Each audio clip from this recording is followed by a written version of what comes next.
لو ما عندكش ميزان باركود وصنف الوزن هيعطلك، حلنا لك المشكلة. باسم بنبحث باسم الصنف مثلا، وليكن جبنة.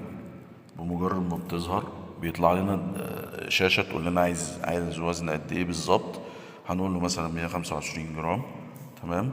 حسب لنا بالظبط الوزن قد ايه، وحسب لنا السعر قد ايه، وفي نفس الوقت استغنينا الى حد ما عن ميزان الباركود. طيب لو جينا لصنف مثلا زي اصناف التسالي زي اللب مثلا، هنقوله لب ابيض او لب سوري. برضو نفس الحكايه، طلب الوزن على طول. احنا بنتكلم في سرعه برضو مش عاديه الحمد لله. سرعه كويسه جدا تخليك تقدر تبيع حتى في الزحمه. فبندخل برضو الوزنه بتاعتنا، بيطلع لنا برضو نفس الحكاية، السعر بتاع الكيلو نفسه، الكمية المطلوبة، وبعدين القيمة اللي احنا عايزينها بالظبط.